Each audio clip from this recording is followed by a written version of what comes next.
¿Qué tal? Muy buenas, bienvenidos nuevamente a El Laberinto. Estamos en este programa semanal, retornando, volviendo al ritmo. Mi nombre es Andrés Canseco y como siempre cada semana hay varias cosas que comentar, varias observaciones y precisiones que hacer en este mundo y en este país tan complicados. Así que empezamos el programa de la semana.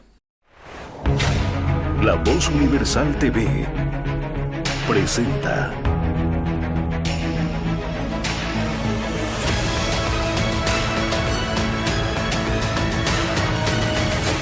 El Laberinto con Andrés Canseco. Nos estamos acostumbrando, lamentablemente, a que la democracia se vuelva un afán no solamente ya plebiscitario, sino tremendamente caudillista. Es decir, ya no importan los ejercicios de las ideas, ya no importan los ejercicios menos de los valores y mucho menos la sensatez. Y por supuesto esto ocurre con mayor frecuencia en el bando que ostenta el poder porque tiene miedo a perderlo. Lo que no quiere decir que la oposición sea precisamente un dechado de virtudes. Este fin de semana, en la localidad de Warnes, en el norte de Santa Cruz, se ha dado otro de esos tantos enfrentamientos entre simpatizantes del movimiento al socialismo. Y no estoy olvidando el otro bando. Fue un enfrentamiento interno. Porque por supuesto aparecen estas fisuras que ya aparecieron en Yapacaní, que ya aparecieron en otros departamentos. Y todo esto en la búsqueda de saber quién es el nuevo caudillo, quién es el mortal que nuevamente se sentará en la silla presidencial, al menos en la aparente idea del movimiento al socialismo, quién detentará el poder, quién será dueño de la cosa pública y que podrá repartir todo ese botín sustentado con nuestros impuestos. Porque si usted cree que esto se debe a visiones profundas, compromisos intensos con el futuro y bienestar de los bolivianos, pues créame que no va por ese lado. Hoy se trata seguramente de ver quién puede mantenerse más tiempo con la mamadera del poder. Warnes fue este fin de semana y un clásico ya se volvió el asunto de los sillazos y de los petardazos. Personas que al ver que empiezan a perder en las elecciones o en esas aclamaciones que muchas veces se dan, terminan por enfrentarse.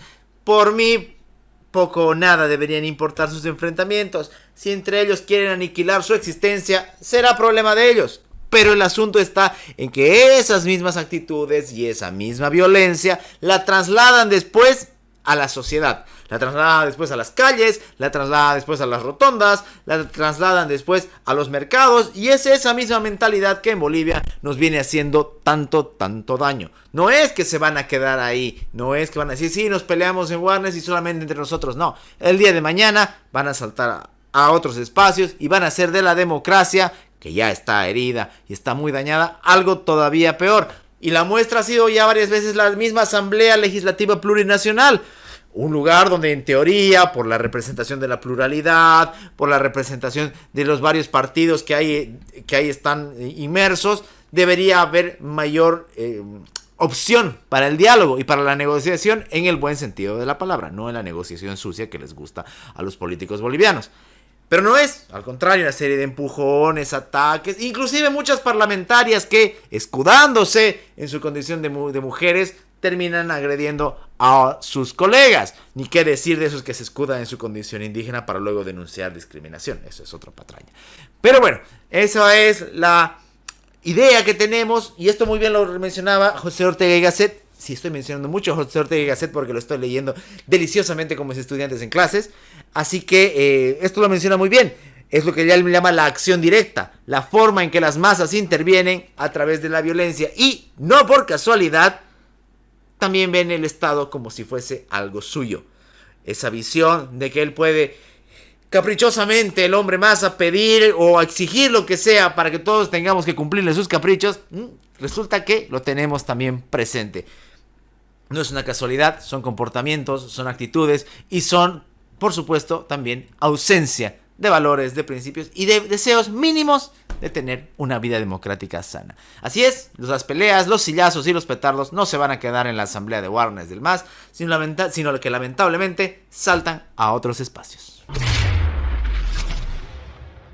Y decíamos justamente que la violencia no es solamente política, sino que está en esta especie de chip, para no usar el tema de mentalidad, para darle un toque más moderno, ya que está tan de moda la tecnología y la inteligencia artificial, a la que ya saben que le tengo cierto escepticismo.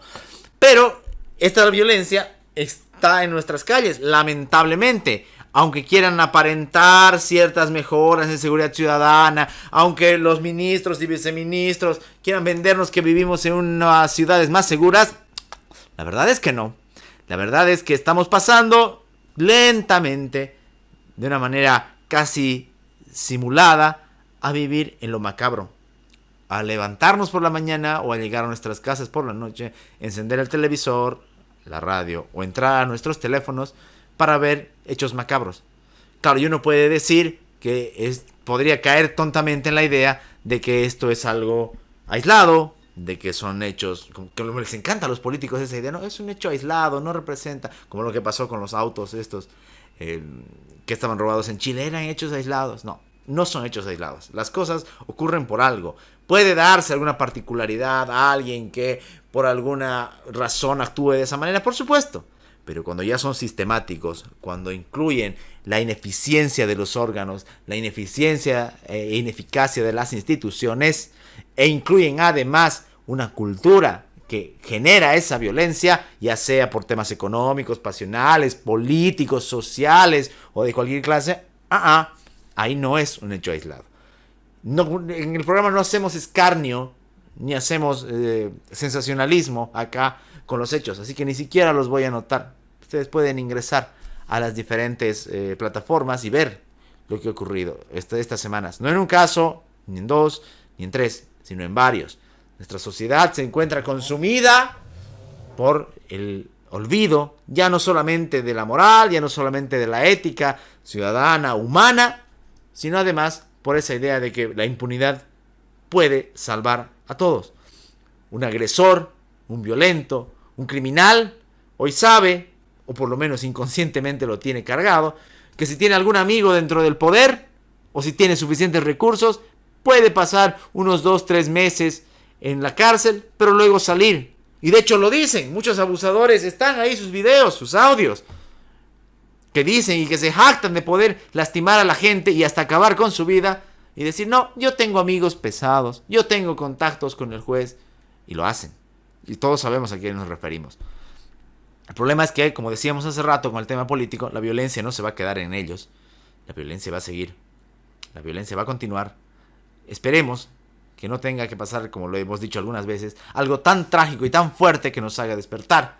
Y que por lo menos, si no podemos reconducir nuestra vida en sociedad, podamos mantenernos a salvo de los embates y de los ataques, del dolor, de lo macabro que hay en este país. Porque sí, hace rato ya venimos diciéndolo, esa realidad que vemos en las noticias mexicanas, colombianas y otros países no está tan lejos como parece.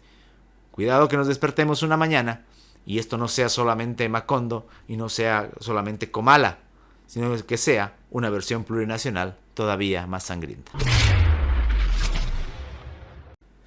Sería una mentira también, ojo con esto, decir que la violencia y que los abusos provienen solamente del poder. Por supuesto que como liberales tenemos una visión bastante desconfiada del poder y está bien. Pero también sería una ilusión, y eso es un error en el que incurren varias personas de ciertas ideologías y ciertas actitudes, pensar que los otros actores de la sociedad, que no están coludidos con el poder, no pueden actuar de esa manera. Y la verdad es que sí.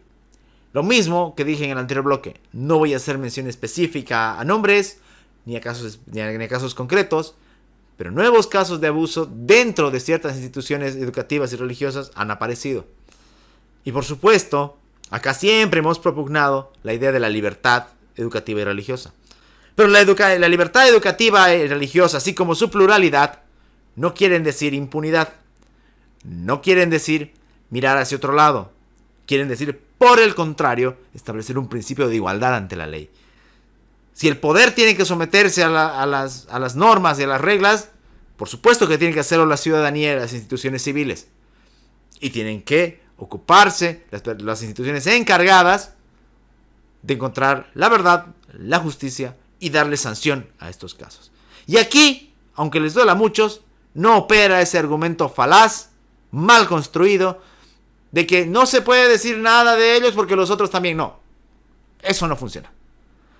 Lo que alguien haga algo malo no abre la otra avenida para que el otro lo haga también de manera impune. No funciona así.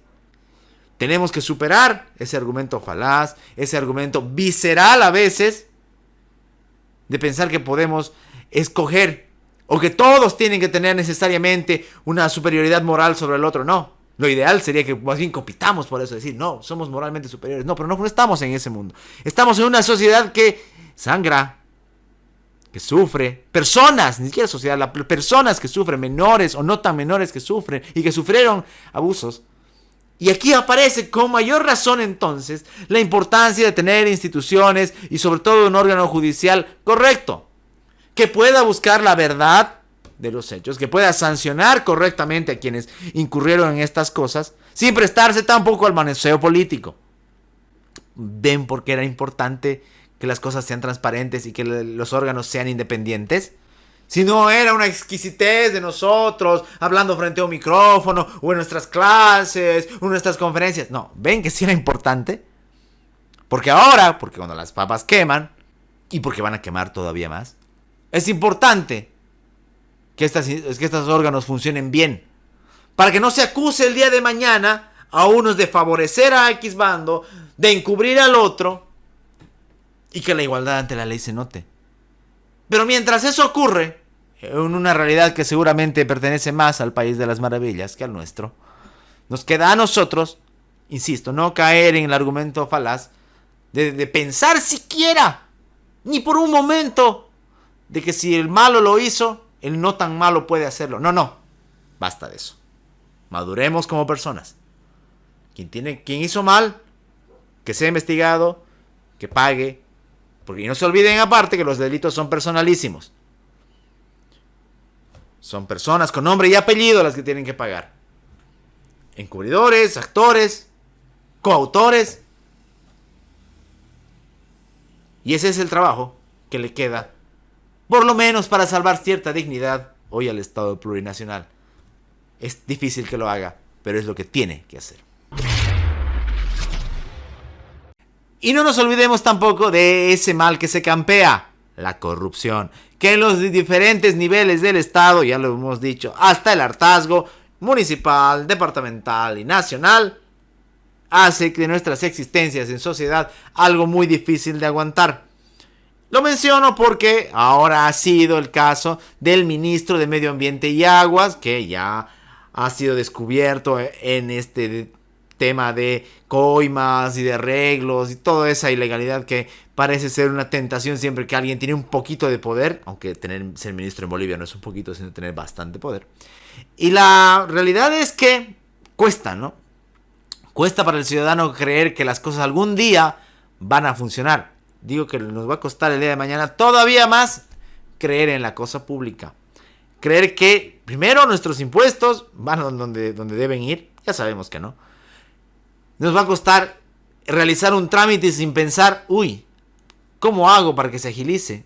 ¿A quién tengo que buscar para que aparezca la vía rápida? Y es así como ocurre. Y no ocurre solamente con la corrupción pequeña, que está muy mal también, de 10, 15, no, eso ya, de 30, 40, 50 hasta 100 bolivianos del tramitador, sino en los más altos niveles, como puede ser un ministerio. Aquí es donde una vez más podemos sacar nosotros nuestra hermosa carta de se lo dijimos.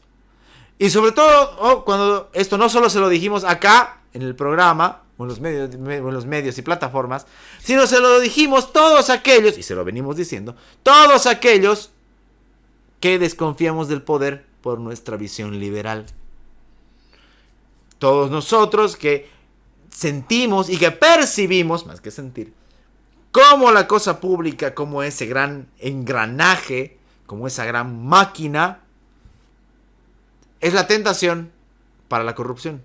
Y que mientras más grande sea, mientras más lenta, mientras más rebuscada sea, mayores beneficios va a dar para los corruptos. Es así. Seguramente podremos discutir durante meses acerca de cómo cambiarlo con la educación, que las nuevas generaciones, etcétera, etcétera, etcétera. Pero mientras eso ocurre, que va a tardar todavía su tiempo porque nadie quiere dar un paso real hacia aquello, queda desconfiar. Esa sana desconfianza. Lo habíamos dicho hace un par de años ya. Mirar con cara de perro a quienes administran la cosa pública. Y no porque seamos malos o porque seamos intolerantes, no. Simplemente porque no hay que darles espacio. ¿Se acuerdan esa cita de Jefferson? El precio de la libertad es la eterna vigilancia. Bueno, aquí va de nuevo. ¿Por qué creen que les encanta encubrir sus actos? ¿Por qué creen que les encanta mandar a sus cobradores? ¿Por qué creen que los tramitadores de las oficinas públicas hacen las cosas rápido? Son tan expertos en el arte de la corrupción que hasta ellos dan nombres falsos. Y eso lo sé yo de primera mano. Para después no dejar marcas. Después por eso aparecen los QRs, aparecen los secretarios departamentales que se van a otro lado escapando, los municipales, ni qué decir de los ministros. Esas grandes y largas oficinas que se parecen más a una realidad kafkiana y que deberían hacernos la vida un poquito más sencilla, porque para eso fueron creadas, en la realidad no lo hacen y se ven y se sienten a sí mismas las personas encargadas con el poder de enriquecerse.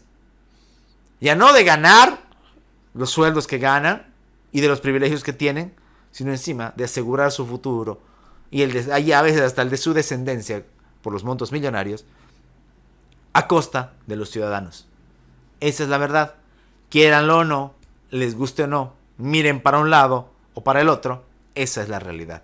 Lo del Ministerio de Medio Ambiente y Aguas es un ejemplo más a la larga plétora de casos y personas en los niveles de poder central, departamental y municipal que nos muestran que la corrupción ha carcomido también nuestra vida ciudadana y que quizás desde la visión menos optimista ya sea muy tarde para dar un giro de timón.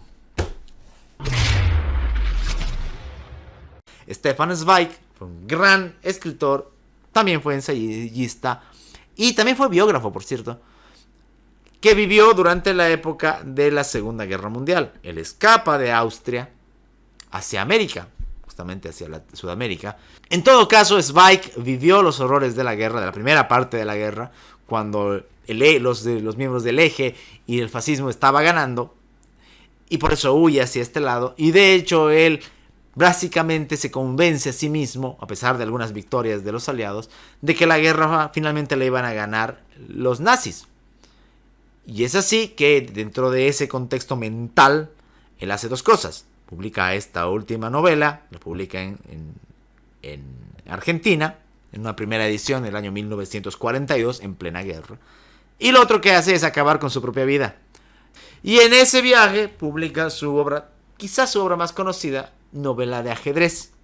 Esta novela corta que narra la historia de un ficticio campeón de ajedrez enfrentándose a un personaje muy interesante llamado el Dr. B.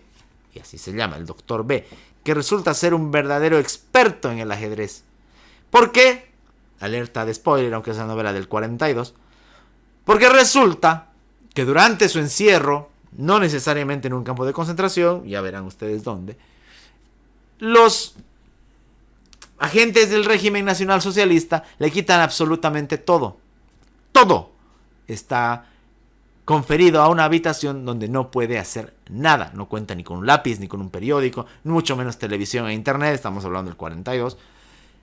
Y los interrogatorios se buscan llegar a través de la desesperación que puede sentir este hombre, el Dr. B. Y en un giro de la historia, él logra conseguir un libro que él asume que va a ser su consuelo y va a ser algo que lo va a mantener medianamente cuerdo. Pero resulta que era un libro de ajedrez. A él no le gustaba el ajedrez, pero al ser su única herramienta, aprende ahí el ajedrez, que luego terminará jugando con el campeón en el barco. Más detalles no voy a dar, pueden encontrarlo, no dura más de 50 páginas, es un muy buen libro. Pero ¿por qué lo quiero recomendar? Aparte de que nos encanta recomendar libros y La Voz Universal, Radio, TV y las redes sociales son el único espacio donde me dejan recomendar libros y encima nos promueven para aquello. Lo hago porque tiene una connotación muy interesante del abuso del totalitarismo. Todos hemos escuchado de campos de concentración, todos hemos escuchado de gulags en el caso soviético, pero también están estas otras formas de doblegar al individuo, que no por casualidad, por eso les digo que también lo recomiendo, se siguen aplicando en el presente. el aislamiento a las personas, el llevarlas hasta el límite de la locura, el desesperarlas, no solamente a plan de violencia, golpes, como en los otros casos, o de su aniquilación, sino además de otras tácticas, es algo que sigue siendo presente. Y sigue estando inclusive en la realidad boliviana. Herencia de las dictaduras de los 70s y los 80s, los órganos policiales y de inteligencia del Estado plurinacional, a pesar de que se declaran supuestamente democráticos, no lo son, continúan haciendo las mismas cosas. Y no solo con presos políticos, sino con el ciudadano común. Enciérrenlo hasta que hable, dicen. No le den comida, mándenlo a tal parte, acaben con su dignidad. Algo que podemos encontrar en la novela y en otras muestras de los regímenes más terribles de la historia de la humanidad. Qué patético es que tengamos que copiar esas cosas y no las cosas buenas y decentes del pasado, ¿verdad? Si uno puede leer, insisto, vean novela de ajedrez, hay algunas adaptaciones fílmicas también que están decentemente hechas. Van a encontrarse con que muchas de esas cosas que pretenden hacerle sentir al Dr. B, el Estado plurinacional y los amigos del Estado plurinacional en América y en otros países todavía las siguen haciendo. Los métodos del Estado para la violencia, para doblegar al individuo, siguen estando presentes. De nada sirven los derechos humanos, de nada les sirven las leyes, no, a ellos no les importa. Y hagamos un mea culpa también. A muchos miembros de la sociedad, a los individuos, a veces se les olvida lo importante de estas cosas. Se les olvida que todas las personas aún tienen que tener un proceso, el principio de inocencia. Entonces caemos en el juego, caemos en la treta de los abusivos. Eso es algo también que tenemos que cambiar. Recomendamos entonces la lectura corta. Ahora que se viene la Feria del Libro, aparece en esta y en otras ediciones. Esta es una edición de la editorial Losada por el 70 aniversario de la conocida editorial, pero hay en diferentes. Hay hasta versiones ilustradas muy bonitas, por cierto. Novela de ajedrez de Stefan Zweig. Y así es como pasaron los minutos. Luego de hacer comentarios sobre la realidad boliviana y de recomendar uno que otro libro, nos volveremos a encontrar la siguiente semana. Agradecer a todas las personas que nos han mandado sus saludos, sus apoyos, que nos han mandado siempre sus comentarios, que nos dejan su like, que comparten y que en este extraño mundo de los medios de comunicación y de las redes sociales del siglo XXI siguen dándonos su tiempo, que es lo más importante para nosotros. Mi nombre es Andrés Canseco. Nos volveremos a encontrar la siguiente semana en otro laberinto. Que tengan un muy buen descanso. El laberinto con Andrés Canseco.